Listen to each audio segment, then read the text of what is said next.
Hi guys, so tonight we're going to be talking about easy versus moderate versus hard training runs for half triathlon. Question this week from Emeka. I will read it out before we get cracking.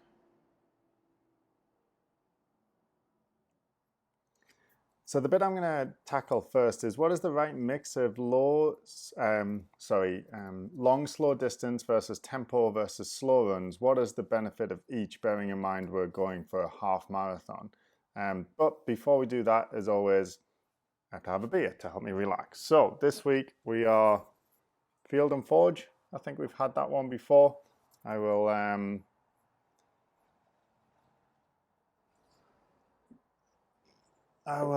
have to find some new ones, some new local ones to put in. So what's this?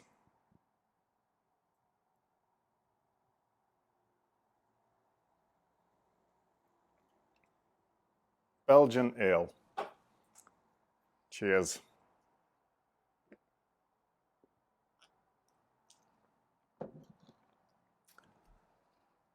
So Emeka asked a few questions. So I'll read them all out, but I'm going to start with the one I mentioned just a minute ago, because it sort of leads me into talking about the others. So he says he has a few things on his mind. One, hills or speed intervals, which are better if I'm trying to improve my half marathon pace? Number two, I'm built like a sprinter.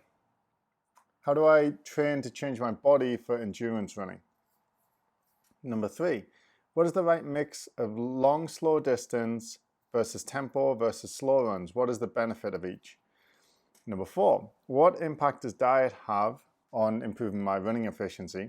What foods should I avoid? Why? In order to run further and faster. Number five, I am an intermediate level runner. How many times a week should I be running to get stronger and or faster?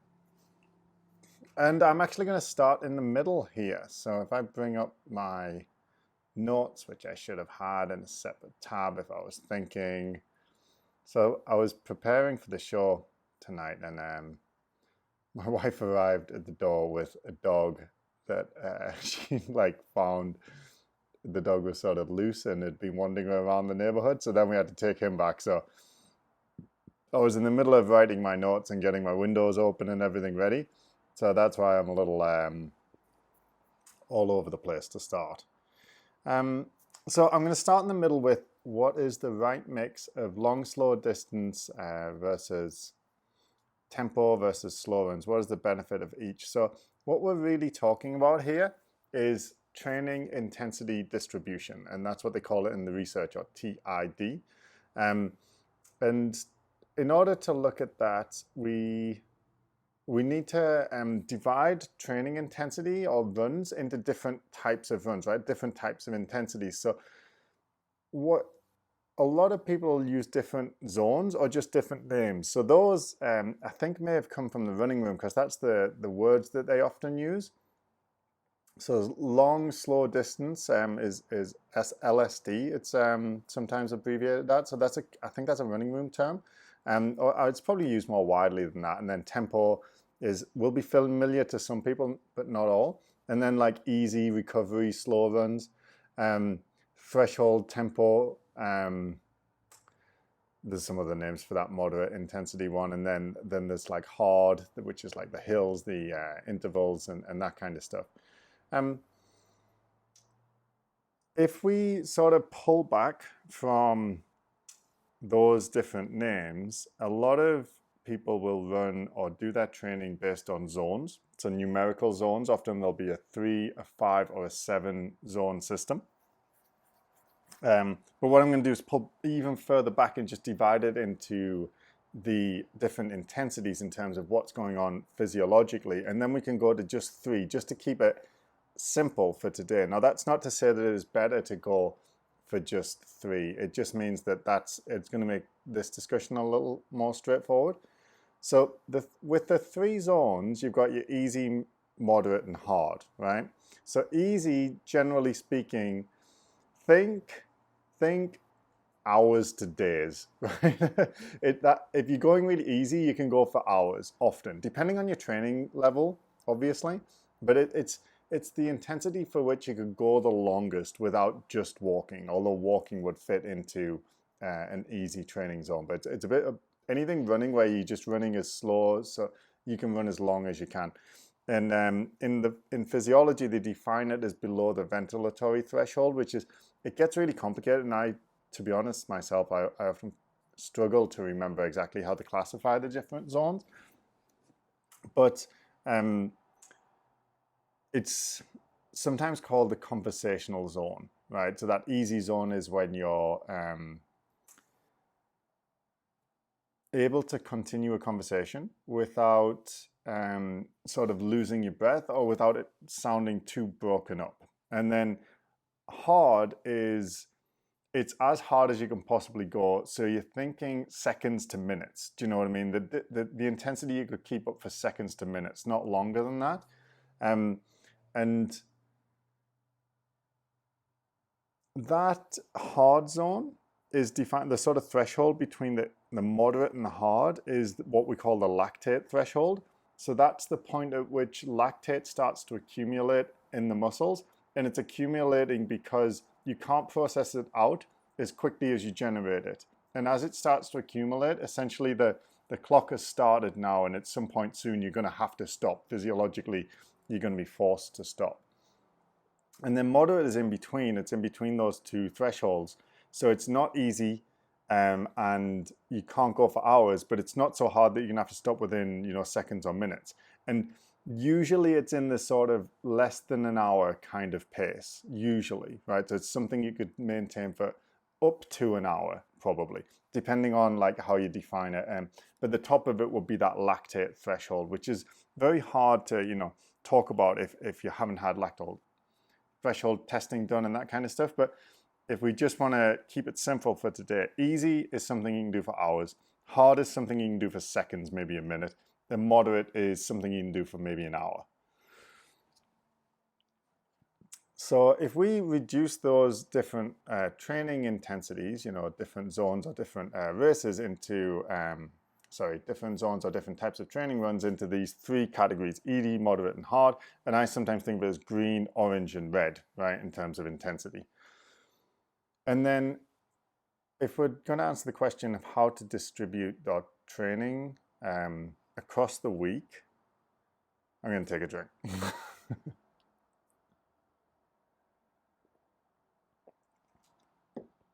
So you're training for a half marathon, and you're going to do, say, 4 or 5 runs a week. And you want to know, well, how many of them should be hard is the question. Because obviously you're going to do some slow running up to like an hour or two. I mean, you're training for a half marathon, right? It's not going to take you less than an hour. Most people, anyone.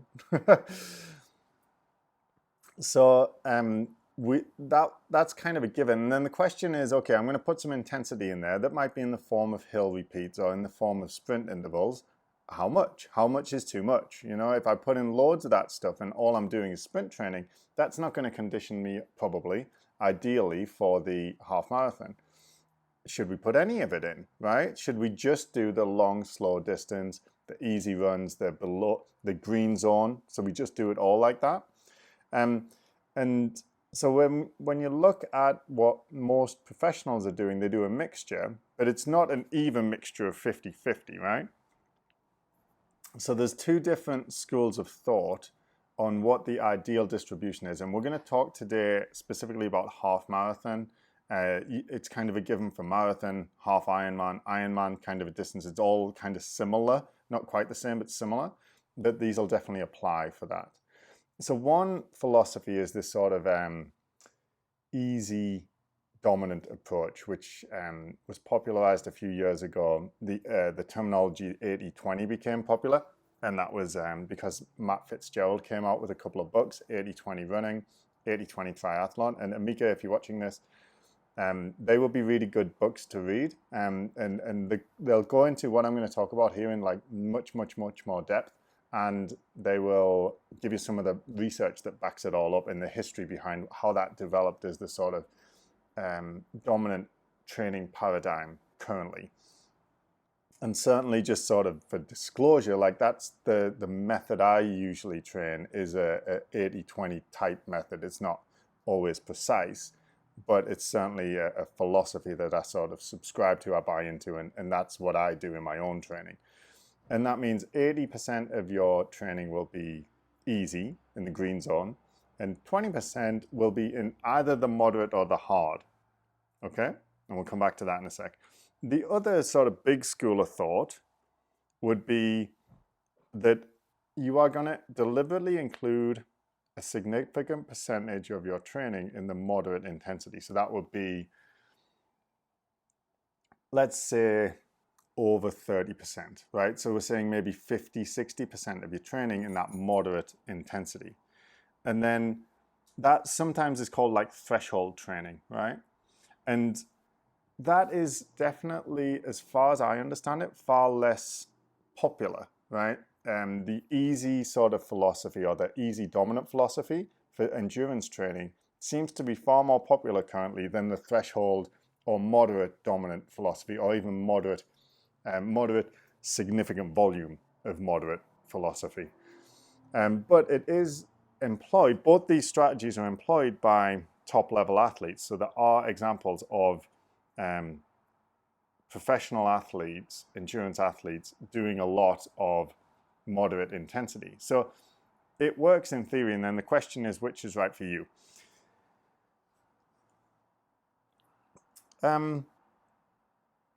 The way that the easy dominant philosophy is divided up, so you've got the 80% easy, right? So 80% in the green zone, below that ventilatory threshold, conversational type pace.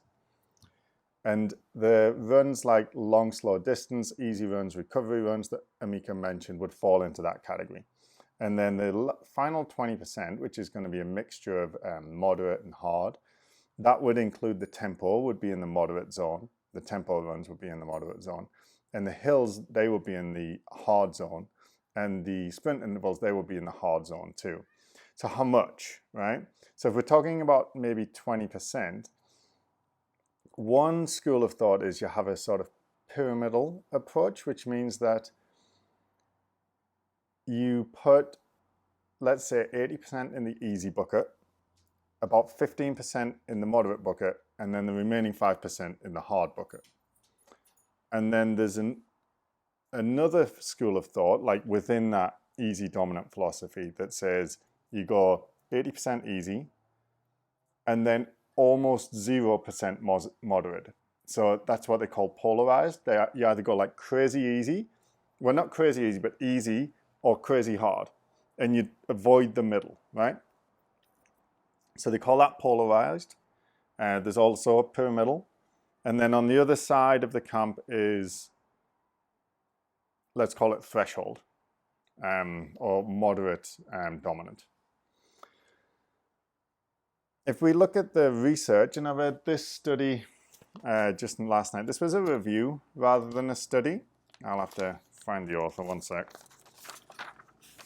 I'm not good at remembering names of authors. You know, some people can kind of just rattle them off easily. I definitely can't do that. Daniel Belusa, and this was published in 2020, so this year in March. And it's a review, so they're looking at factors affecting training and physical performance in recreational endurance running, and they're looking at training intensity distribution as one of those particular things, and then they're reviewing some of the research on it. But because it's like an opinion piece in a newspaper or something. It's not a scientific study in itself, right? It is published in peer-reviewed literature. This was published in the Journal of Sports, I think. So it means it has to kind of go through at least one vetting process. It has to be reviewed by other academics in order to get published. It's not quite a blog, but it's kind of like a blog, right? It's like an opinion of the research. So we're looking at someone else's opinion here. We're not going directly to the research. So we've got to be a little bit careful there. Thanks, Senior. Yeah, it's a running room term. So what they said when comparing the pyramidal versus polarized versus threshold.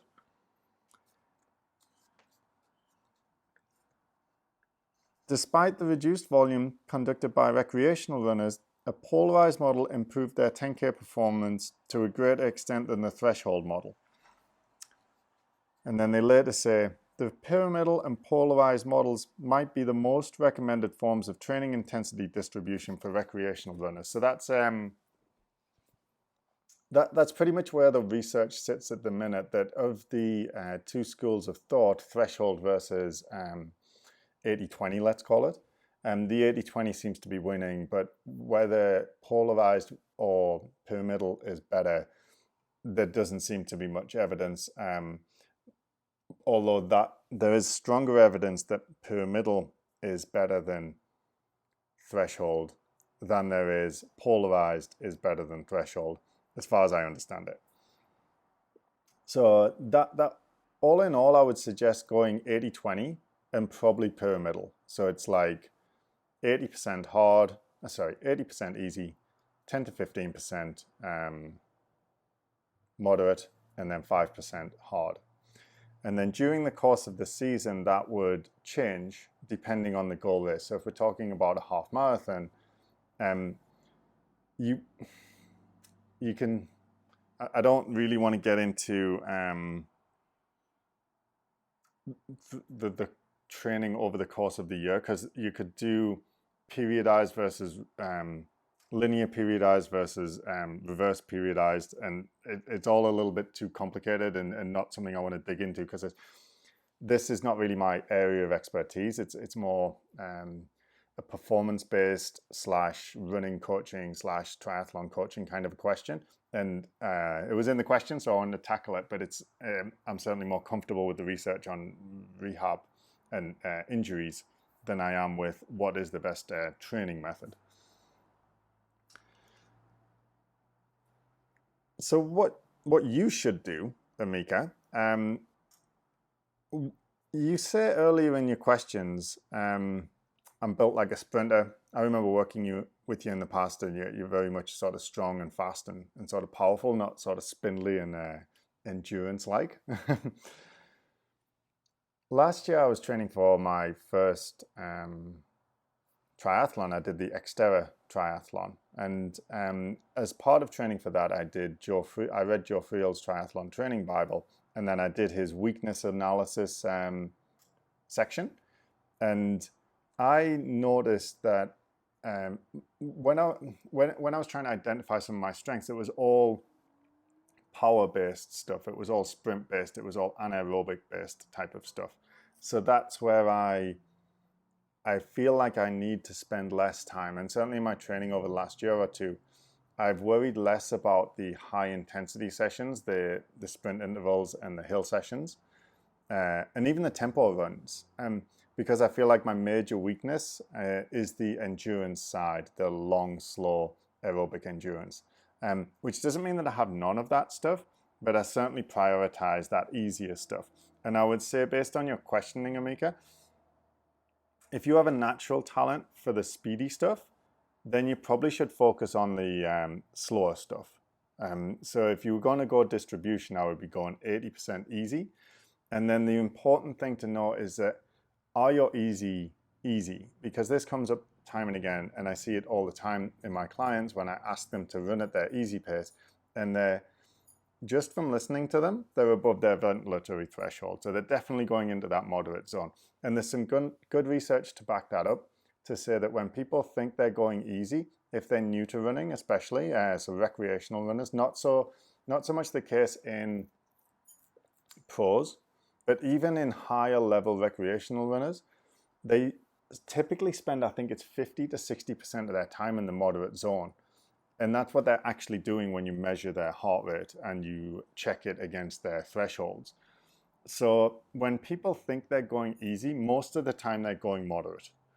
So there's different ways you can find out if you are really going easy. One I would suggest that I got from Matt Fitzgerald's book, and he has a website, I think it's 8020endurance.com or something like that. you can either do like a 20-minute time trial, or you can put your 5K best time in. Actually, I think you can put almost any event in, but if you use your 5K, that's good because it's quite close to your lactate threshold pace.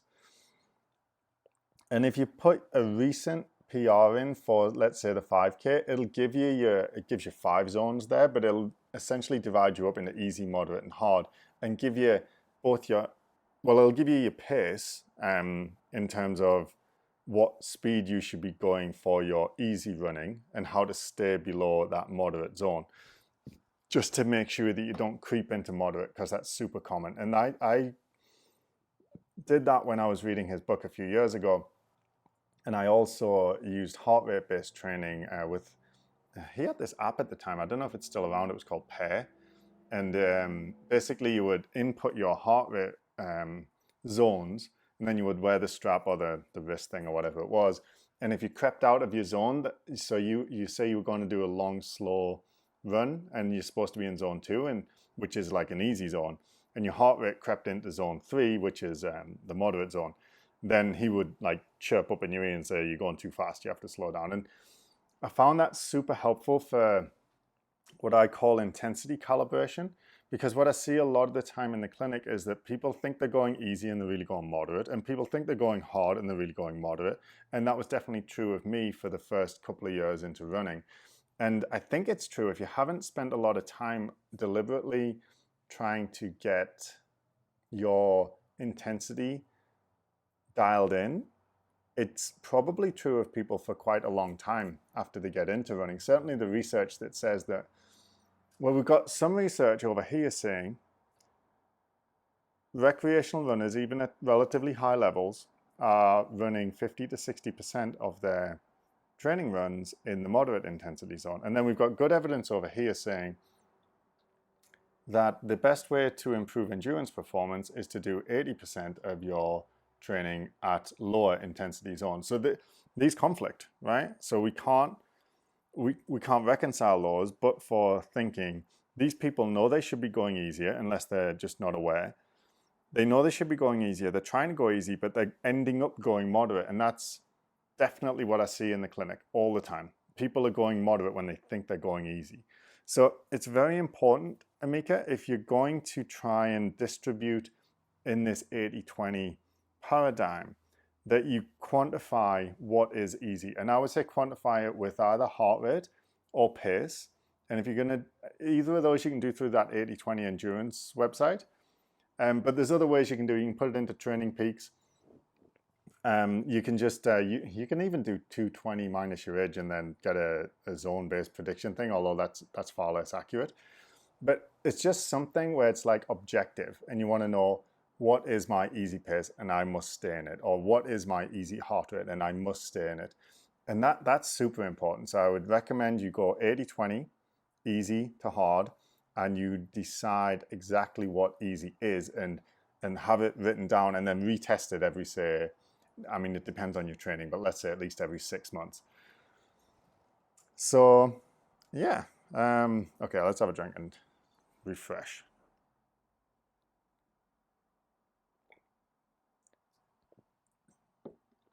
Yeah, so I sort of wandered off a little bit there, but I was saying that my weakness was more the easier stuff, not the easier. My weakness was more endurance, right? My weakness was more going slow for a long time, and my natural talent when I was young, although it wasn't a natural talent, it was just I was better at sprinting than I was at cross country. I was better at soccer than I was at long distance running, right? And I think that's the case for you as well, Emeka. So if that's the case, I would say emphasize the 80% easy. Make sure it's easy and do at least 80% of it. And I'd say that's more important for you. And that kind of brings me to, that's why I started with this question, because you also said, I'm built like a sprinter. How do I train in order to change my body for endurance running? So that's one thing I'd do, is make sure that you quantify what is easy and you do 80% of your training easy. And then you do it for a long time. And then your body will change, because the body changes depending on, it adapts to its stimuli. So if you provide stimuli that require it to go slow for a long time, often for a number of years, your body will change. And we have I forgot what they call it, but it's like we have a natural expression of how our body develops based on our genes. So you will be limited in some capacity to move around within a certain, if you're built big, stocky, very, very muscular and kind of powerful, meaning you can generate force quickly to sprint, then you won't end up looking like, Matt Fitzgerald, who wrote those books, who's a natural distance runner, right? You will end up looking like you a little bit less and then being able to go further. But you're never going to be able to sort of trade your body in and completely transform it. There's going to be a sort of genetic ceiling on how much you can change your body from one type to another. But your body will change depending on what you do with it. So I would say what you want to do with it is lots and lots of easy pace training. Hills or speed intervals, which are better if I'm trying to improve my half marathon pace. So of those, they're both in that hard category, right? So I would say they will both be helpful if they are included in the correct proportion of your overall training. So say you had 5 runs a week, and 4 of them are more in that easy category, and then this one's in the hard category. And then you could think of hills and sprints kind of equivocal from a physiological standpoint in terms of your cardiorespiratory fitness. They're similar, right? There are differences between the two, though, and how you decide which is better really depends on you. I would say I have a preference for hills, usually for a few reasons. One is as a physio, I see lots of injured runners, and hills are less likely to get people injured, especially at your age range, Emeka, because you're not in that older category, right? So less injuries because there's less impact, right? Because you're going uphill, so you don't have to come down as fast. So there's less impact to absorb, and we know a lot of running injuries are impact related. They help you improve your form. They sort of demand that you run well. You know what I mean? When you're running uphill, it's really good for your running form, because if you want to get up a little bit high, you have to push off in a kind of an efficient way. And then you recover as you walk back down usually, and then you sprint back up again. So they're quite good for allowing you to recover and then run your best, demanding your best out of you so that improves your form. It's a little bit like doing running drills. The other thing is that they're really good for improving Achilles tendon stiffness, because Achilles tendon issues become more common the older you get, the more common Achilles tendon injuries are. The stiffer your Achilles tendon, generally speaking, the less likely you are to have Achilles tendon issues. And hills make you push like crazy hard off your calf, which is a good strength and power stimulus to the calf and Achilles tendon. So it helps build robustness in that Achilles tendon and makes the Achilles tendon more resilient and less likely to get injured. So that's another reason I like them. And then we were talking last week about the benefits of how to protect yourself from injuries as you get older, as you become an older runner. And we know that muscle wasting occurs at about 1% a year beyond the age of 30. And the calf is the biggest victim when it comes to muscle wasting. And because you're having to push yourself up the hill, right, you have to generate a lot of force very quickly. So you have to take that calf, and we know that about 50% of our propulsive power comes from our calf. So as we jump up the hill, we push from our calf, and that's a really strong stimulus for the calf to develop more strength, but also power. So power is strength divided by time. So it's a good stimulus to develop calf strength and power and Achilles tendon stiffness. Very good things for runners. Those things are all true of sprinting as well. So I'm not trying to say that they are that hills are vastly superior. And I'd certainly say why not both, right? Hills for 2 weeks and sprints for 1. Like, that's totally fine. But if I had to pick one, I'd probably pick hills. for those reasons. And then, okay, a couple more questions. What impact? Let me have a drink.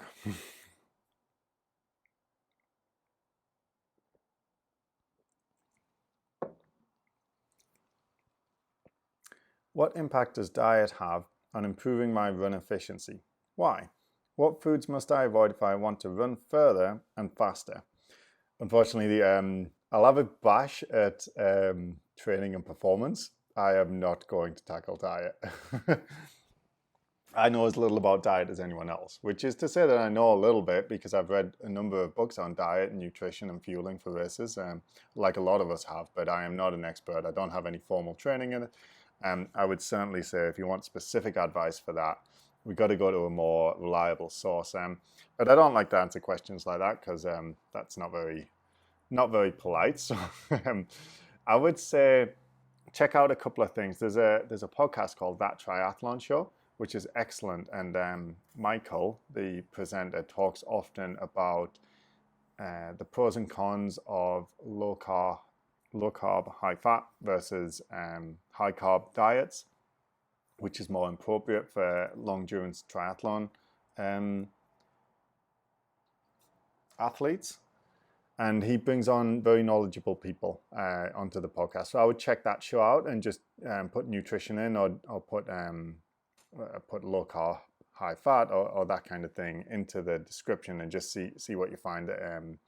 That's a very good podcast for anybody who enjoys what we're talking about here. And the other one is I think it's just a YouTuber. I don't know if he has a podcast as well, but he goes by the moniker BioLane. So that's BIOLAYNE.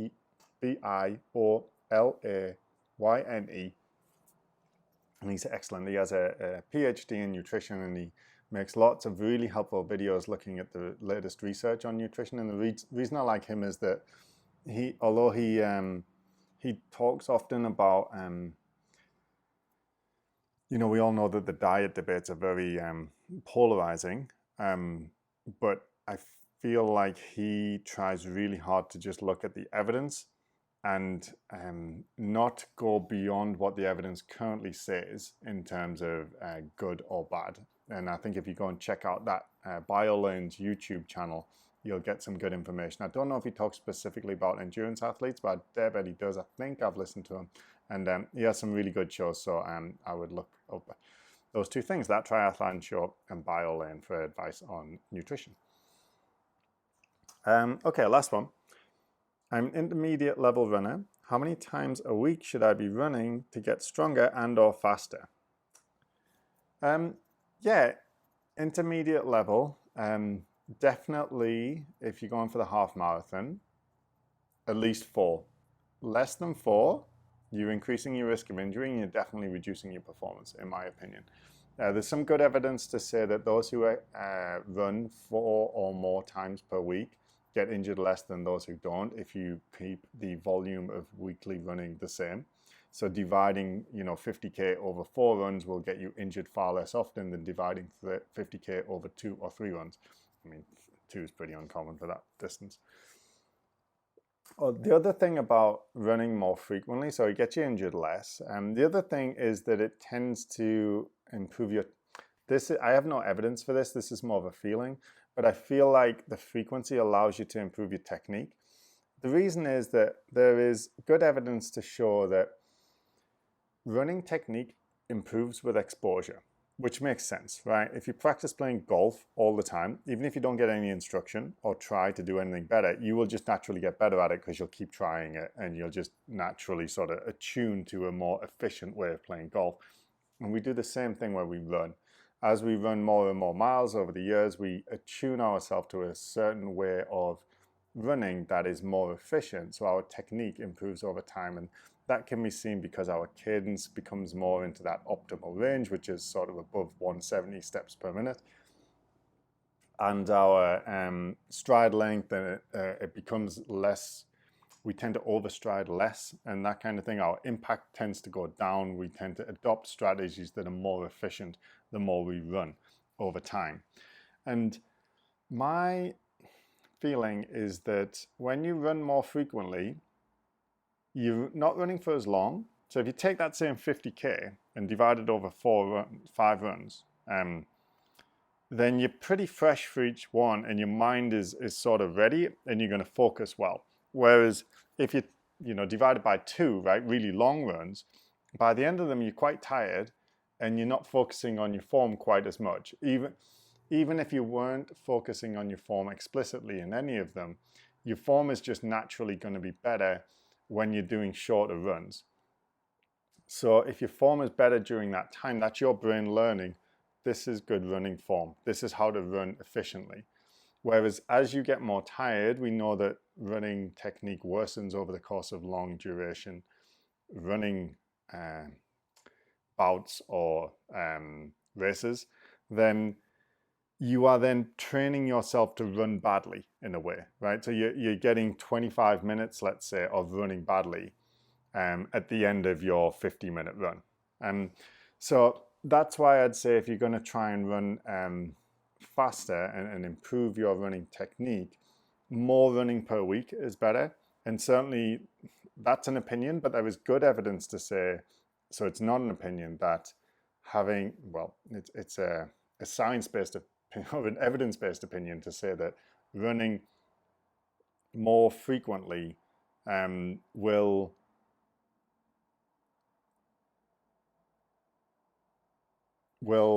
reduce your risk of getting injured. Sorry, hi Mel, you got me distracted there for a second.